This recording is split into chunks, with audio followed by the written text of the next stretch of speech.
네, 안녕하십니까. 재료 분석 및 조직학 담당 교수 김정기입니다. 그래서 결국에는 이제 마지막 파트에서 우리가 봐야 되는 내용들은 그- 어, 저- 변형이 일어나기 위해서는 슬립이라는 개념이 존재를 하고, 요 슬립이 일어날 때 필요한 에너지가 결국에는 이제 재료의 강도랑 관련이 있죠.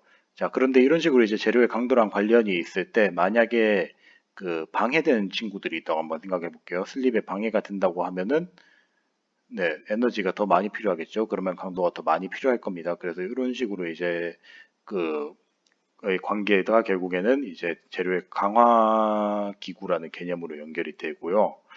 자, 그래서 이거를 설명하기 위해서 제일 쉬운 개념을 보여드리기 위해서 이런 그림을 가져왔었는데 전이가 아무것도 없는 상태에서 이제 전이가 들어간다고 생각을 해볼게요. 그러면은 이때 에너지가 E1이고 이제 전이가 이미 가득 가득 들어찬 상태에서 전이가 하나 더 들어간다는 상태가 이제 E2라고 가정을 해보게 되면은 이제 이쪽이 훨씬 더 적은 에너지가 필요하겠죠. 그래서 전이 형성 중에 이제 방해 요소가 있으면은 이제 전이 형성이 억제가 되는 거고 그 말인즉슨 이제 형성에 더 많은 에너지가 필요하기 때문에 그 에너지가 곧 이제 외부적인 힘이니까 더 높은 이제 응력, 그러니까 더 높은 강도가 요구가 된다는 겁니다. 그래서 이런 식으로 이제 전이가 형성이 됐어요. 근데 형성이 돼서 이제 소선 슬립이 일어나면 전이가 달려야 되잖아요. 근데 중간에 보니까 뭐 똑같은 전이가 있을 수도 있고 아니면 결정리기 같은 면이 있을 수도 있고 석출물 같은 게 있을 수도 있어요. 그래서 이런 식으로 이제 장애물이 있는 케이스랑 뭐 아무것도 없는 그러니까 뭐 프리패스된 하이패스 같이 이런 식으로 쭉 갈 수 있는 케이스 두 가지 케이스가 있을 수 있잖아요. 그래서 이런 식으로 이제 두 가지 케이스를 놓고 보면은 이제 장애물이 있는 게 에너지가 더 많이 필요할까요? 장애물이 없는 게 더 많이 에너지가 필요할까요? 장애물이 없는 쪽이 에너지가 더 많이 장애물이 있는 쪽이 에너지가 더 많이 필요할 겁니다. 그래서 방해물이 더 존재한다는 얘기는 슬립에 필요한 에너지들이 더 증가한다는 거고 그 말인즉슨 이제 전이 이동 중에 더 많은 에너지를 요구를 받기 때문에 마찬가지로 이제 더 높은 강도가 필요해진다는 뜻입니다. 자, 그래서 이런 개념에 의해서 그 전이가 기본적으로 형성되고 이동을 할 때 이제 에너지가 필요가 한데 이 에너지들이 만약에 이제 주변에 또 다른 전이들이 있다든지 아니면 뭐 취하는 침입형 원자, 석출물 결정립들이 존재를 하면은 이제 더 많은 에너지가 필요로 한다는 거죠. 근데 이 녀석들이 뭐다? 전부 다 결함들이죠. 결국에는 소재의 어, 전체 에너지를 소재 내에서 소성 변형이 일어날 때 필요한 전체 에너지가 증가되는 가장 큰 원인은 결함 때문이다라고 이제 정리를 할 수 있습니다. 그래서 각각의 결함에 의해서 나타나는 이제 어, 강화 기구에 대해서 쭉 알아봤었죠. 첫 번째로 이제 고용 강화에 대해서 알아봤었고, 이 고용 강화가 일어날 때는 원자 크기 차이라든지 이제 격자 뒤틀림 때문에 국부적으로 이제 뭐 뒤틀리겠죠. 뭐 제가 앞에서 설명드렸듯이 그냥 포장된 도로 달리는 거랑 비포장 도로 달리는 거랑 어떤 게 더 에너지가 많이 들겠어요. 당연히 비포장 도로 쪽에 에너지가 더 많이 들기 때문에 강도가 더 많이 필요하다라고 얘기를 했습니다. 그래서 용질 농도라든지 원자 크기, 취한 침입형 원자에 따른 강화 크기 차이가 이제 이런 식으로 이제 발생을 한다고 얘기를 했었고, 그리고 여기서 관계식을 보시면 아시겠지만은 용질 원자 농도가 증가하면 증가할수록 고용 강화의 양이 이제 더 증가한다는 식을 볼 수 있어요. 그리고 두 번째로 그게 이제 가장 극대화된 이제 재료가 고엔트로피 합금이고 이 고엔트로피 합금 같은 경우는 이제 원자가 A, B, C, D, E 서로 다른 원자들 4종 이상의 합금 원소들을 이제 조합을 해가지고 그 하나의 고용체를 만들었는데 자 하나의 찰로 되어 있는 고용체랑 이제 뭐 A, B, C, D라는 원소 여러 개로 이제 조합된 고용체가 있다고 하면은 어떤 쪽이 더 비포장도로일까요? 어떤 쪽이 이제 고용 강화가 더 심할까요? 당연히 이 A, B, C, D 다 다른 걸로 돼 있는 친구가 더 심하겠죠. 예, 그래서 이쪽이 그 고용 강화에 의한 강도가 더 극대화될 수 있고 그로 인해서 더 높은 강도를 가질 수 있다라고 보시면 되겠습니다. 그리고 두 번째로 이제 전위 강화에 대해서도 이제 배웠는데요. 그 전위 강화에서 제일 중요한 부분이 뭔가요? 결국에는 바로 옆에 전이가 있으면은 아 우린 싫어라고 서로 밀어내는 작용들이 발생을 해서 이제 전이 사이에서 이제 에너지 장벽이 발생을 하게 되고 이 에너지 장벽을 뚫기 위해선 당연히 추가적인 에너지가 필요하게 되겠죠. 그 말인즉슨 이제 앞에서 봤던 지하철 개념을 다시 갖고 온다면은 안에 여기는 전이가 요거밖에 없어서 다른 전이가 들어오는 데는 크게 에너지가 많이 필요하지 않아요. 근데 여기서는 이제 전이가 되게 빽빽하게 가득 차 있어요. 근데 여기 전이가 들어가는 데는 더 많은 에너지가 필요할 겁니다. 그 말인즉슨 전이 밀도가 증가하면 증가할수록 필요한 소재 강도는 증가한다는 걸 알 수 있고, 그리고 이런 식으로 이제 증가한 거를 관계식을 보면은 요런 관계식을 가지고 있습니다. 그래서 강도는 전이 밀도의 제곱근에 이제 비례한다는 거를 비례하는 관계식이고, 요 관계식을 우리가 테일러 하드닝이라고도 얘기를 하게 됩니다.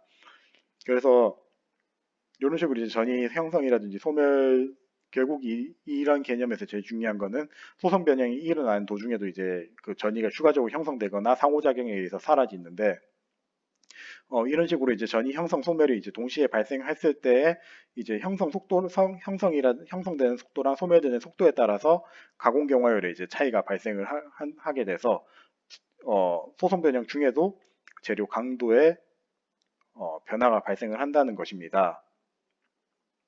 자, 그래서 그 가공 경화율 개념을 살짝만 설명드릴게요. 뭐 이거 개념은 나중에 3학년 때도 더 추가적으로 설명을 드리긴 하겠지만은 이제 변형률에 따라서 소재 가공 경화의 변화를 나타내는 게 이제 가공 경화율인데 만약에 어, 전이 형성 속도가 소멸 속도보다 빠르면 어떻게 될까요? 가공 경화율이 더 증가를 하겠죠. 근데 상호작용에 의해서 소멸이 더 증가하게 되면은 가공 경화율은 계속 떨어지게 될 겁니다. 그래서 가공 경화율이 큰 친구들은 이런 식으로 가게 될 거고 가공 경화율이 낮은 친구는 이런 식으로 이제 떨어지는 결과물을 보이게 될 건데 그거를 이제 구분짓는 가장 큰 기준 중 하나가 적층결합 에너지예요. 왜냐하면 적층결합 에너지가 높은 친구들 같은 경우는 FCC 기준으로 설명을 하자면은 부분 전이가 많잖아요. 부분 전이가 잘 형성이 안 되고 완전 전이가 많잖아요. 완전 전이가 많은 상태에서 교차 슬립 잘 일어나죠. 근데 교차 슬립 잘 일어나면 어떻게 된다고 했어요? 서로 다른 전이랑 상호작용 잘한다고 했죠. 그러면은 상호작용 잘하는 만큼 소멸이 쉽게 일어날 겁니다.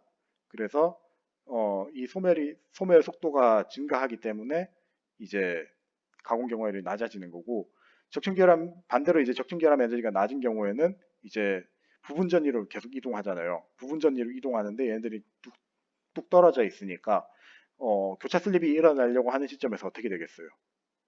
아, 우리 안 합쳐질 거예요라고 하게 되면은 교차 슬립이 잘 안 일어나겠죠.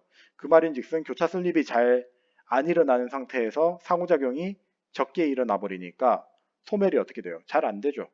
소멸 속도가 떨어지게 떠버리니까 어떻게 되겠어요? 형성 속도는 계속 유지가 되는데 소멸량은 줄어드니까 가공 경화율이 높게 유지가 되는 거죠. 그래서 요 오른쪽 그림과 같이 적층결합 에너지가 낮은 친구랑 높은 친구랑 낮은 친구를 비교하면은 낮은 친구가 더 높은 가공 경화율을 보인다고 얘기를 하고 그 말인즉슨 더 높은 강도를 보일 수 있다라고 이제 얘기를 할 수 있습니다. 네, 그래서 요 관계를 설명하기 위해서 요 그림을 가져왔는데 여기 중간에 적혀 있는 1단계, 2단계, 3단계 같은 경우는 아마 여러분들이 다음 학년에 가게 되면은 배우게 될 내용이기 때문에 지금 내용에서는 제가 생략을 하도록 하겠습니다. 여기서 제일 중요한 거는 요 맨 밑에 친구들이에요. 적층결합 에너지랑 이제 강도가 어떻게 차이가 나냐에 대해서 좀 이해를 하셔야 되고 그리고 이거를 이제 극대화시킨 게 바로 고만강강이에요. 일반적인 이제 철강 재료 같은 경우는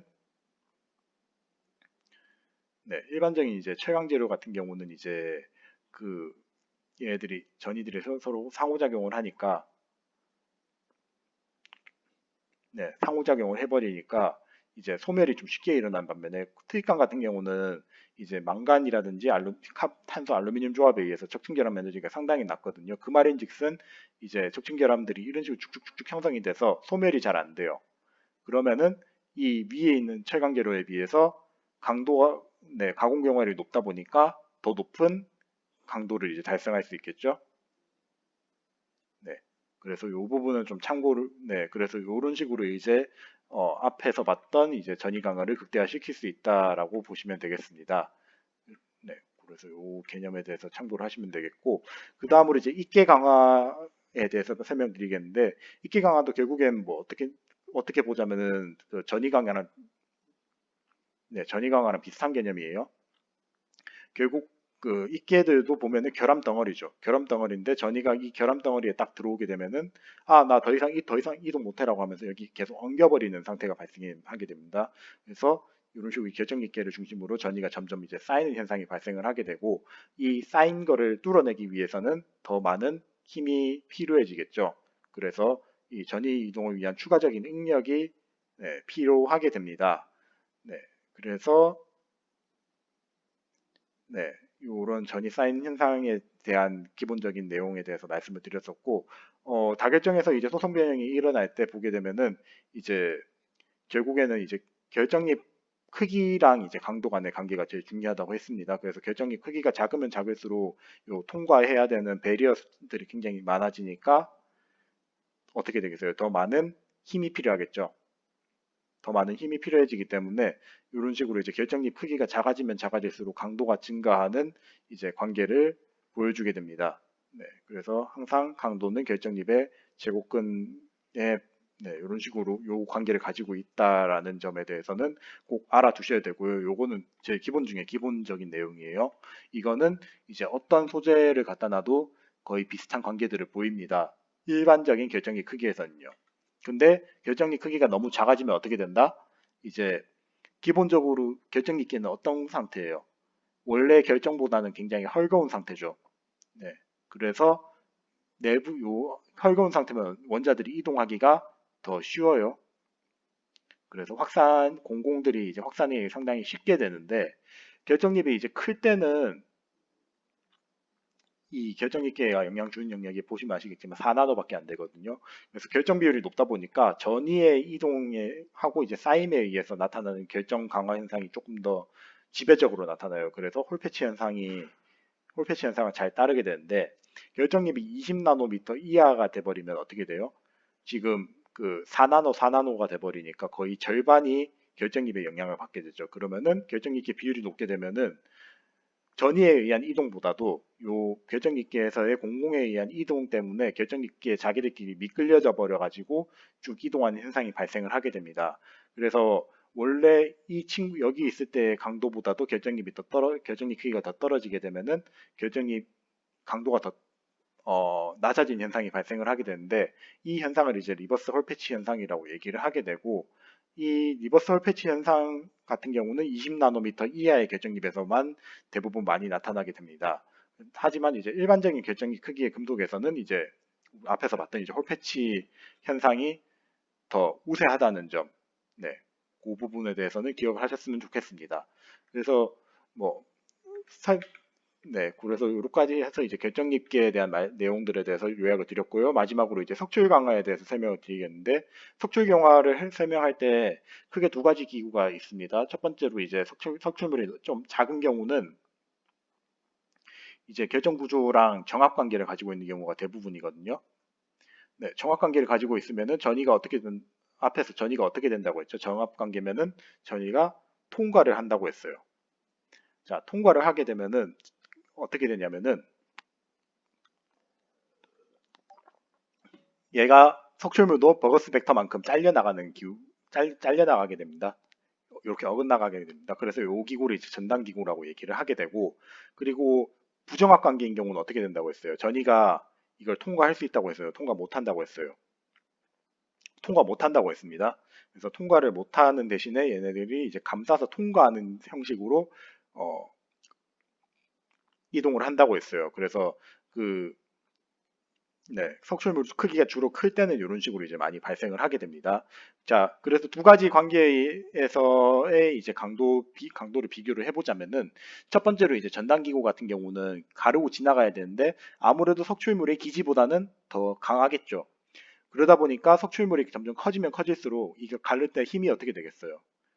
더 많이 필요할 겁니다. 그래서 이 관계식을 뭐 복잡하지만은 중요한 부분만 떼서 보게 되면은 이제 재료의 강도는 루트 R에 이제 그 석출물 크기의 루트에 비례를 하게 되고, 반면 우회기구 같은 경우는 보게 되면은 이제 얘네들이 이런 식으로 촘촘하게 있는 친구들하고 큰 게 이제 널찍하게 있는 것들을 비교를 하게 되면은, 크게 널찍하게 있는 게 이런 식으로 촘촘하게 있는 것들보다는 조금 더 힘이 덜 필요하겠죠. 제일 쉽게 생각을 해보자면은 이제 여러분들 그 뭐 만약에 나중에 시간이 되면 앞정을 이제 촘촘하게 여러 개를 꼽아놓고 실을 꽂는 거랑, 이제 앞점을 널널하게 꼽아놓고 실을 이제 당기는 거. 그러니까 쉽게 말해서 이제 활 당기는 거 한번 생각해 보면 되게 됩니다. 활 당기는 걸 한번 생각해 보면 됩니다. 활이 이런 식으로 있는 활이 이렇게 당기는 거랑, 좀 약간 큰 활이 이렇게 당기는 거랑 힘이 어떤 게 더 많이 필요할까요? 요게 훨씬 더 많이 필요합니다. 장력이 훨씬 더 커요, 이쪽이. 그래, 그거랑 같은 원리로 이제 간격이 넓어지면 넓어질수록 이게 떨어지게 되는데, 관계식을 보면 알겠지만 이게 떨어지는 간격이고 이게 크기예요. 이렇게 보면 이제 크기가 크면 클수록 이거 오히려 강도가 더 증가해야 되는 거 아닌가요? 라고 말할 수도 있는데, 실질적으로 이 석출물이 크기가 커지게 되면은 요 사이의 간격도 점점 커지게 됩니다. 네, 왜냐하면 이 주변의 용질 원자들 빨아들이는 것 자체가 이제 석출물이 커지면 커질수록 주변 용질 원자들 다 빨아들이기 때문에 요 사이에서 뭐가 생길래야 생길 수가 없어요.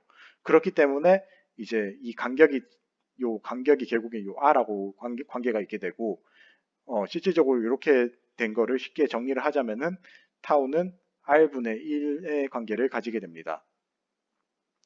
자, 그래서 이 두 가지의 관계식을 여기 똑같은 이제 그래프에다 그리게 되면은 이런 관계가 나타나게 되는데, 요 관계식을 보시면 아시겠지만은 석출물의 크기가 초반에 이제 작을 때는 이제 정합성을 유지하면서 강도가 점점 커져요. 강도가 이제 점점 커지다가 이제 어느 시점이 되면 이제 더 이상 이렇게는 강화가 안 되겠구나라고 하면서 강도가 떨어지는 부정합 관계가 돼버리거든요. 이 부정합 관계가 되는 교차점을 보게 되면은 이제 교차점이 어떻게 나타나나요? 전단기구랑 우회기구의 전환점하고 똑같죠.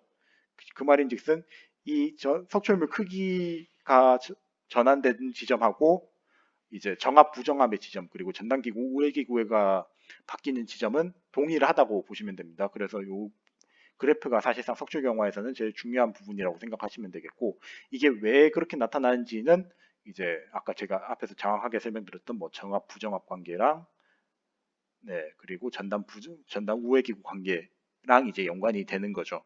네, 그래서 이렇게 이제 보시면 되겠고, 이런 식으로 이제 석출물에 의해서 재료가 강화되는 제 대표적인 재료 중 하나가 알루미늄 합금인데 중간에 구리가 들어간 합금이에요. 이걸 이제 우리가 흔히 두랄루민이라고 얘기를 하게 되는데, 얘 같은 경우는 이제 알루미늄 구리가 처음에는 이제 그 고용체로 있다가 시간을 두고 이제 온도를 좀 계속 가하게 되면은 내부에 석출물들이 쭉 형성이 되거든요.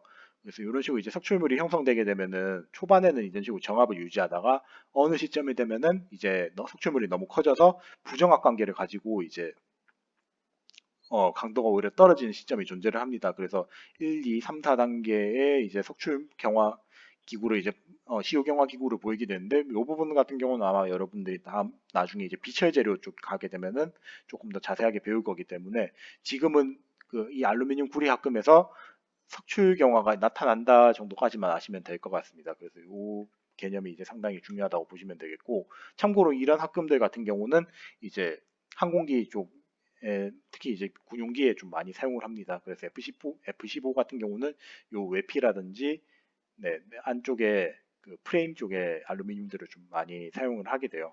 네, 그래서 그 금속 결정의 강도 중에 네 가지 개념, 고용, 가공, 입계, 석출 강화에 대해서 말씀을 드렸고, 이 각각의 강화기구에서 제 핵심이 된 각각 강화기구에서 좀 약간 극대화되는 재료라든지, 아니면 입계 강화 같은 경우는 약간 발레를 제가 좀 약간 보여드렸어요. 그래서 뭐 이런 부분들 같은 경우는 뭐 통합적으로 한번 좀 이해를 하시는 게 나중을 위해서 상당히 많이 도움이 될 것입니다. 자, 그래서 이런 식으로 이제 결국에는 어, 재료 내부에 이제 결함이 존재를 네, 뭐 조직 내에 이제 결함이 존재를 하면은 특성에 영향을 미치게 되는데, 자, 그러면은 이 특성을 제어를 하기 위해서는 조직 결함을 바꿔야 되는데, 조직 결함을 바꾸기 위해서는 네, 공정을 우리가 알아야겠죠. 그래서 마지막 타임에서는 이제 그 조직을 네, 각각의 이제 공정에 따른 조직이 어떻게 바뀌는지에 대해서 설명을 드렸고, 네, 첫 번째로 이제 주조에 대해서 설명드렸습니다. 주조는 이제 액체 상태의 금속을 고체로 이제 바꾸는 거고, 이런 식으로 이제 바꿀 때 제일 중요한 게 이제 핵생성 개념이었죠. 그래서 어, 핵생성이 일어나게 되면은 부피 자유 에너지랑 이제 계면 에너지가 서로 이제 저울 관계를 가지고 있고, 이 부피 자유 에너지가 커지면 커질수록 이제 마이너스 쪽으로 가까워지니까 이 마이너스 쪽으로 가까워지고, 표면 에너지가 이제 플러스가 될수록 이제 플러스가 되는데, 이 둘 사이에서의 기울기가 이제 0이 되는 시점을 기준으로 이거보다 이제 사이즈가 커지게 되면은 이제 성장이 일어나고, 이것보다 작아지면은 이제 소멸이 일어난다고 얘기를 했어요. 그래서 이런 에너지적 관점에 대해서 한번 확인을 했었습니다. 그리고 이제 전체 에너지식에서의 인기 핵 크기 계산하는 방법은 얘네 두 개를 이제 R에 대해서 미분을 해가지고 네, 이런 식으로 계산한다고 했고, 곡선은 이런 식으로 나타난다고 했어요. 그래서 에너지적 관점에서 왜 에너지적 관점에서 이제 핵생성이 이제 일어나냐 안 일어나냐의 기준점이 이런 식으로 이제 결정이 된다는 건 제가 저번 동영상에서도 상당히 강조했던 부분이기 때문에 기억하셨으면 좋겠고, 그리고 핵생성 속도도 결국에는 이제 그 관행각이라는 개념에 의해서 이제 결정이 되는데, 이 관행각이 적당히 크게 되면은 이제 네, 관행각이 적당히 커지게 되면은 이제 부피당 자유 에너지가 점점 더 줄어들게 되니까, 자유 에너지가 감소하면 어떻게 되겠어요? 핵생성이 에너지적으로 더 안정하니까 핵생성이 더 많이 될 거예요. 근데 이제 네, 그래서 이런 식으로 이제 점점 증가를 해야 정상인데, 실질적으로 보게 되면 이렇게 감소하는 상황이 존재를 하거든요. 왜냐하면은 온도가 너무 낮아지게 되면은 이게 확산이 어떻게 될까요? 확산은 이제 원자 간의 이동인데, 아레니우스 관계식이니까 E 마이너스 뭐 델타 H 분의 RT 이렇게 되는데, T가 감소를 하니까 이제 E가 엄청 커지겠죠. 그러니까 확산이 잘 안 돼 버리니까, 원자들이 잘 안 움직이니까 뭐 핵생성이 더 되고 싶어도 안 되는 상황이 벌어지니까, 이런 식으로 이제 역수 관계가 나타나는 거예요.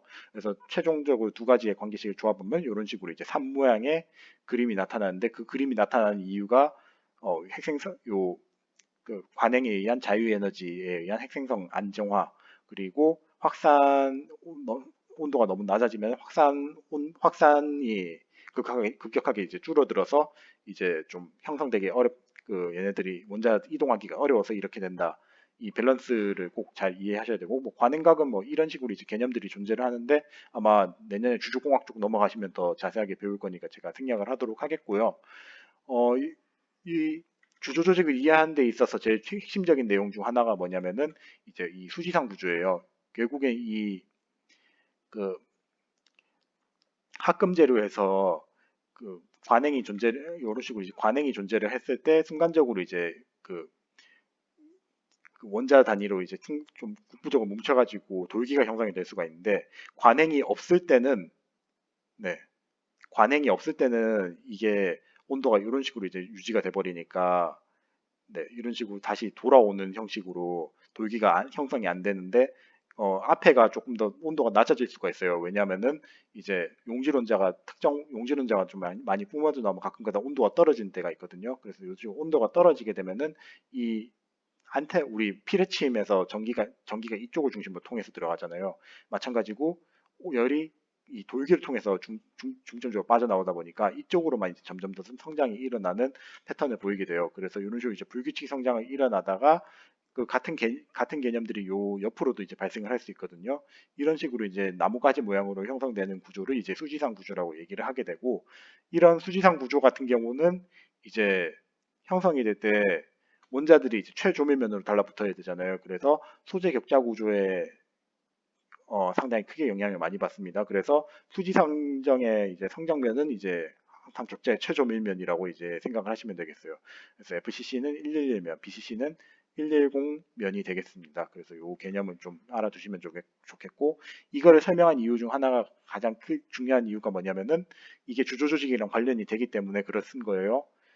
처음에 이제 이 벽면의 온도가 낮은 상태에서 이제 용액을 붓게 되면은 이제 델타 T가 높으니까 핵생성이 빠르니까 이런 식으로 이제 미세한 결정립이 형성되겠죠. 요거를 이제 우리가 7존이라고 얘기를 했고, 그리고 관행이 어느 정도 관행이랑 이제 그 핵성장이 이제 핵성장보다 이제 좀 느려져서 핵성장이 좀 더 우세해지면은 이제 19배 반대 방향으로 성장이 되는데, 이때 성장될 때 이제 수지상 형태로 이제 수지상형이 있기 때문에 이런 식으로 기둥 형태로 이제 성장이 많이 됩니다.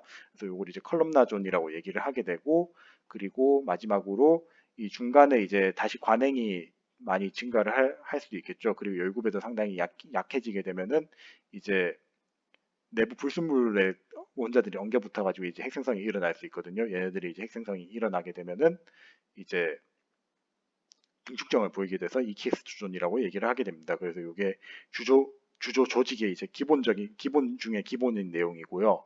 그리고 만약에 이 주조 조직 안에서 EKX 존을 극대화시키고 싶으면 어떻게 해야겠어요? 내부에 불순물을 좀 더 많이 추가를 시킨다든지 아니면은 애초에 이 온도를 확 떨궈 버리면 되겠죠. 그래서 온도를 떨구게 되면은 컬럼나존을 최소화하고 이제 등축정의 주요 조직들을 최대한 많이 얻을 수 있게 됩니다. 그래서 이런 식으로 이제 조직을 제어할 수 있는 것들에 대해서도 제가 추가적으로 말씀을 드렸었어요.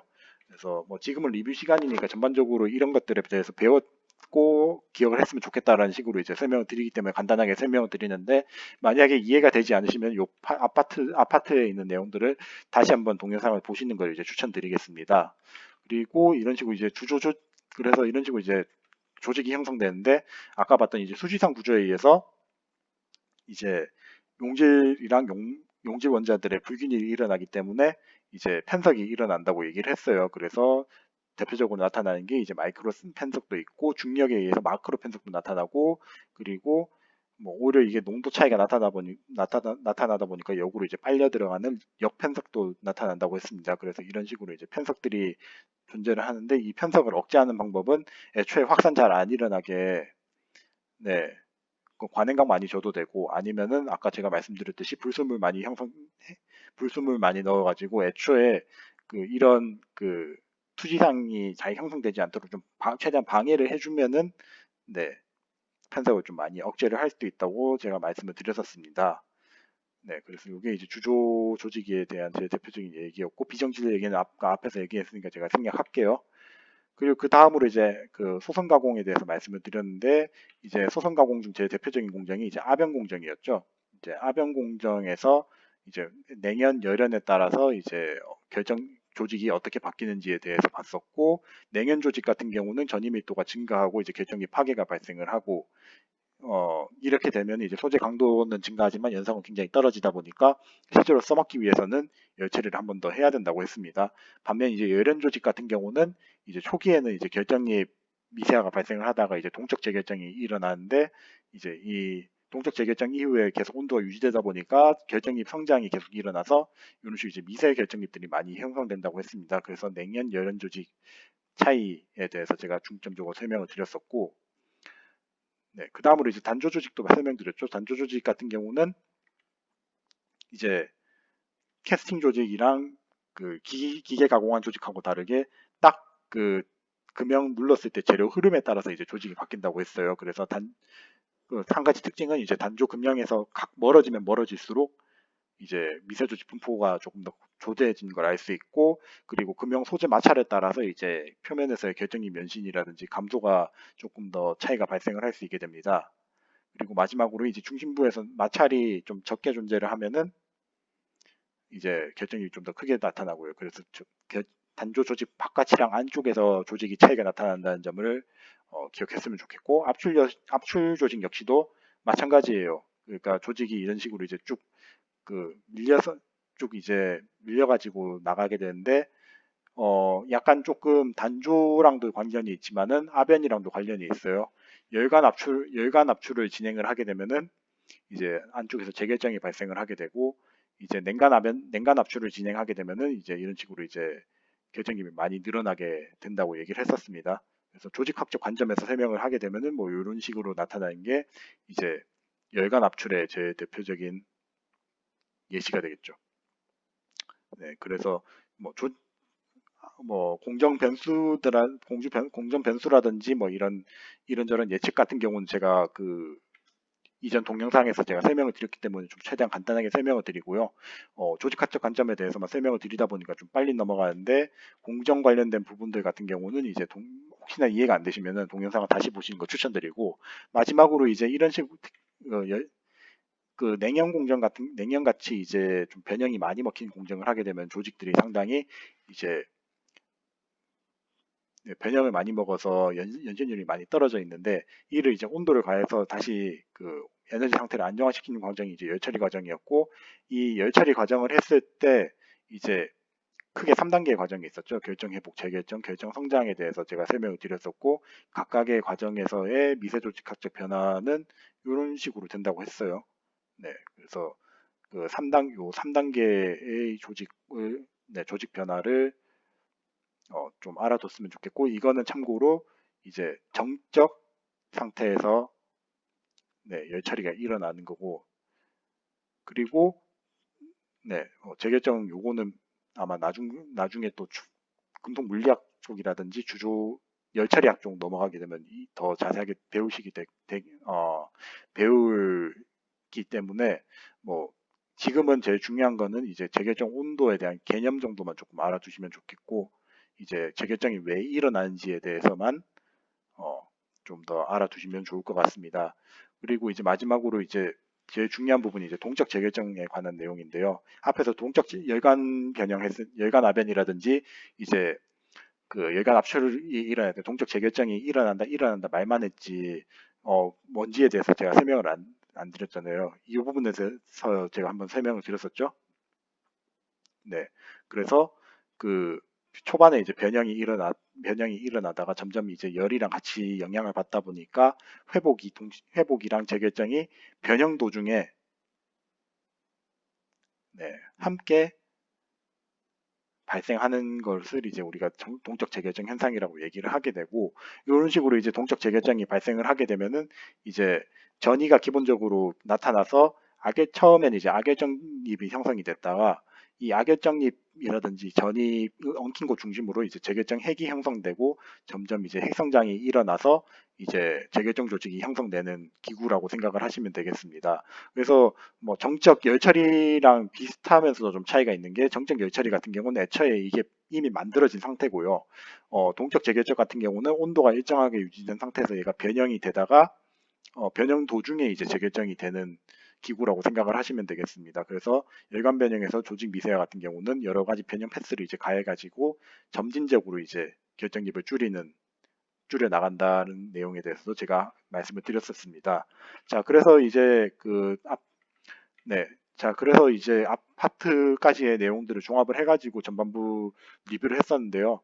후반부에서는 이제 이런 조직들에 대해서 이제 여러분들이 이해를 하셨으니까 이 조직들을 어떻게 관찰하는지에 대해서 학습을 해야 될 겁니다. 그래서 후반부에서는 어떻게 그 시편을 준비를 하고 그리고 어떻게 시편을 관찰하고 분석하는지에 대해서 어, 학습하는 시간을 가지도록 하겠습니다. 그럼 전반부 내용은 여기까지 진행하는 것으로 하고 다음번 후반부 강의 내용에서 뵙도록 하겠습니다. 감사합니다.